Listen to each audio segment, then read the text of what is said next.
туғандардың, жақындардың басы қосылып отырғанда айтатын ағайынның арасы деген бір керемет. Менің Бекмұрат деген Шымкентте тұратын ақын досым бар. Соның сөзіне жазылған ағайынның арасы деген бір керемет терме бар. Қазіргі қоғамға бүгінге айтылған сын орындап бере қабылдаңыздар.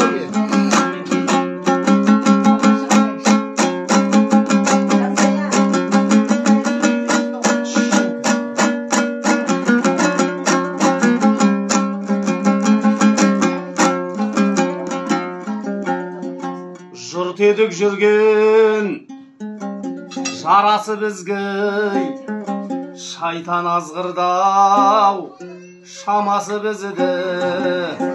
Ағайын кетті алауыз болып, қардай көңілге қарасыз алады. Ананың жолын қыздар ұмытты, бабаның жолын баласы бұзды. Бауырмалдықтың бағасы үзілді, ағайындықтың арасы үзілді.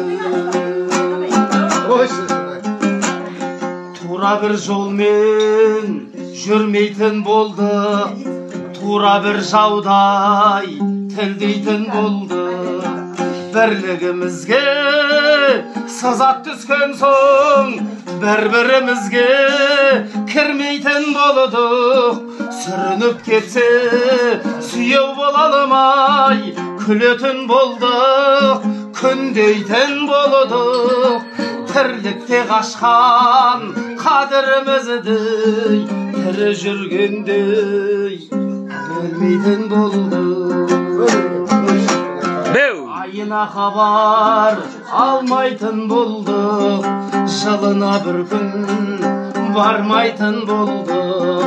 Жатырда бірге жатқан бауырдың жанына бір түн қонбайтын болдық.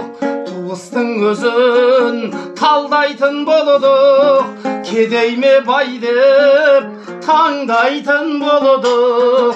Бетіне мақтап, сыртынан даттап, ағайынды да алдайтын болды. Қоғамда мынау қарабас қайғы, аға мен іні араласпайды. Қазалы жиын тойда болмаса, қазан көтеріп тамақ аспайды. Ағайындардың алыстағаны жанымды менің жалаң аштайды. Ағайындардан ажырамаңдар, қатын кетпейді, бала қашпайды.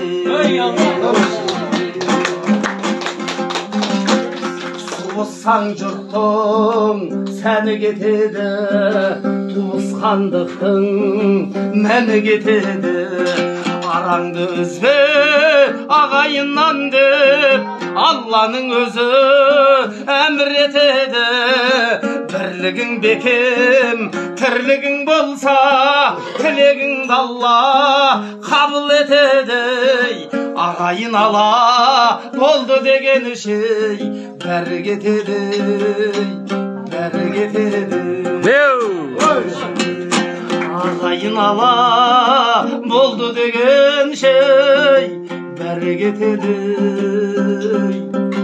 бәрі кетеді.